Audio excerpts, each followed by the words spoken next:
When I was a new mother, I was on my own. My ex-husband at the time was a pilot and had a whole other life going on when our son was born, and I didn't know about it. Others knew, but no one wanted to tell me.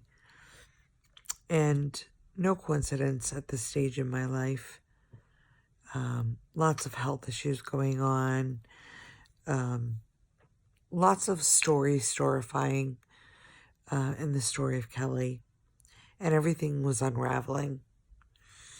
And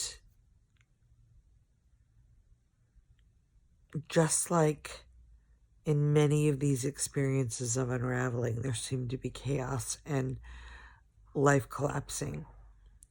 And sure enough, this was no different. Ended up in the hospital, having a full-blown hysterectomy, finding out that my ex-husband was having an affair. All of this disease was coming into my life.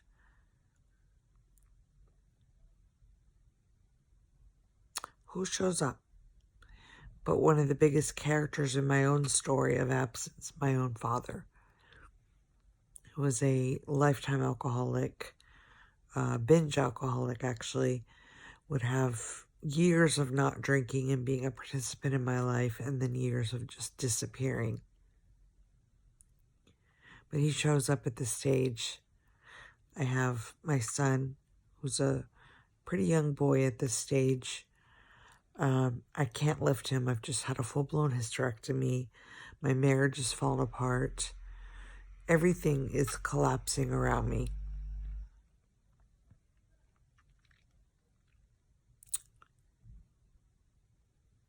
I was exhausted, right? Life had exhausted me, and it brought all of these storifying. Health issues, raising a small baby by myself, realizing that there's no more children coming, devastation from that realization, so many things.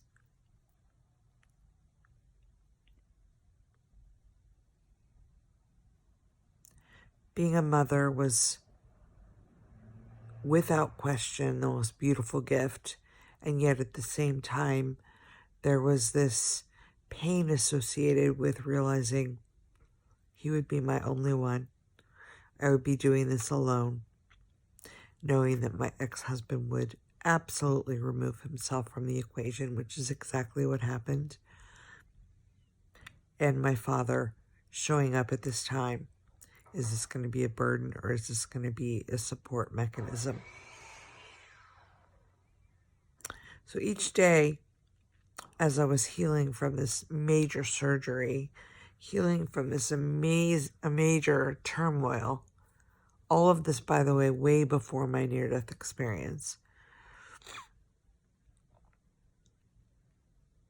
my father's staying with us, and he's trying to support as much as he can. He's not drinking. We don't discuss the drinking. He gets up each day to support me in the way that he could. And I remember this one day specifically, and I just had this realization this morning and wanted to share it with you guys. I just needed some time. I needed a few hours to just regroup. I was exhausted. And my father said, okay, Declan and I will go to the park. And it was the first time that I had really opened my heart to letting my dad just take my toddler to the park. And I just felt this intuitive knowingness that it was okay. Because my father was a good man. He just had a disease. When he was in his disease, he couldn't be trusted. But when he wasn't, absolutely. And the park was just beneath our little place there, and I could actually look out the window and see them playing, so it was fine. And I said, okay, here's his bag, here's everything you'll need, go, have fun. So he puts little Declan in the pram. At this stage, Declan's walking, but he's still little, and off they go.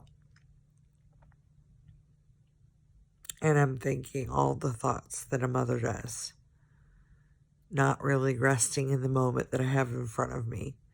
It's so funny looking back.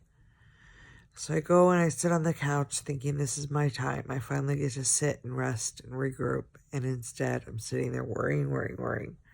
So I get up and I look out the window and look down at the park. And I see my father lovingly standing by a park bench. The pram is parked right next to him with Declan's little bag and all the needs that he has. But I noticed something different. My dad's holding Declan's hand, and he's just standing next to the bench, holding a cup of coffee in one hand and holding Declan's hand in his other. And I see him lovingly support Declan as he climbs up on the bench and jumps off. Climbs up on the bench and jumps off. And I watched this for a few minutes, really intrigued by it. And Declan must have done this, I'm not even kidding you, 20 times. Little toddler climbs up the bench, jumps off. Dad's loving hand there supporting him, sipping his coffee, looking around, smiling, looking very proud, smiling at all the mothers, smiling at all the little toddlers running around. And I'm just intrigued by it, and I think, well, that's odd, but I let it go. And I see that they're fine, and I finally go sit down and take some time for myself. Fast forward, they come back. Declan is sound asleep in the pram. Exhausted, literally exhausted. I wipe his hands down, clean his face, and lovingly put him in his crib. And I think he took the longest nap he had taken in a long time. My father and I actually were able to sit and have some peaceful, contemplated adult time. And I said, hey, Dad, question. I wasn't spying on you. I just wanted to make sure you guys were okay. And I looked down and I noticed Declan holding your hand, you lovingly supporting him, and he just would climb up in the bench and jump down, and you just were standing there holding him. What was that all about? And my dad said, I learned something when you girls were young. I'd watch your mother scurry about the house, making a lot of situations for you guys to enjoy, building a fort or busying herself trying to steady the toddler or, realign the toddler or whatever. He said, I don't know what came over me, but at a very young fatherly age, I realized that gravity was still gravity. Energy was still energy. The toddler didn't care much about what they were doing. They just wanted an activity. They were just happy to be able to be active. That's all Declan needed. He didn't care that we were at a park. He's not at the age yet where he says, I want that swing or I want that slide. That's for us. All he cares about is my legs want to climb and my body wants to jump. And I get excitement out of each and every jump. It's all new to me at this age. Every single bit of it. Each jump is brand new. So I learned not to expel all of my energy entertaining him. He's entertained just by the fact of being out of the house. I could sip my coffee and he was finding wonder in every single moment, climbing up that bench and jumping off. I didn't exhaust myself. I still enjoyed the moment. I got to sip my coffee. I got to look around and people watch and enjoy the clouds, and the air, and the breeze. Meanwhile, he's exhausting himself, having a ball. I learned something about parenting in that moment. More profound than any book.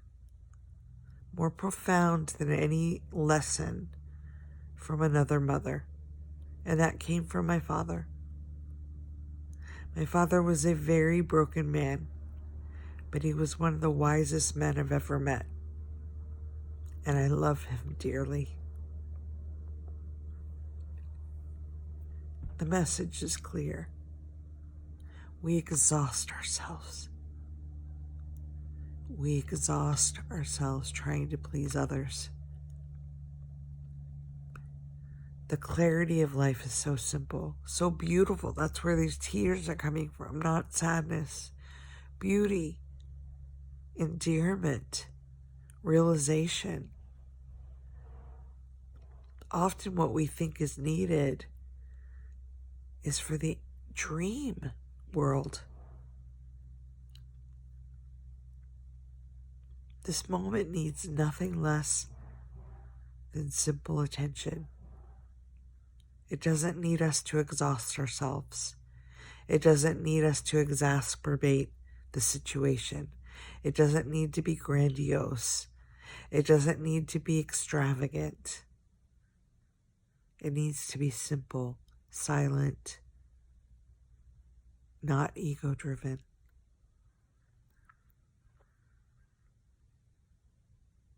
Anyway, I hope that helps some of you today. It definitely is a memory I hold deeply in my heart. For the love of my father, for the love of my son, for the love of being a new mother, for the love of realization that it is so simple. And another deeply profound moment that life brings us exactly the teacher and the teaching that we need if we can get out of our own way. If I had rushed downstairs to the park,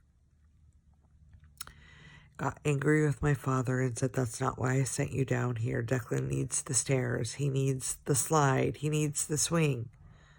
There was something deeper inside of me that knew that that was what he needed, that that was what I needed, that that was what Declan needed. Stay out of it. Life has this.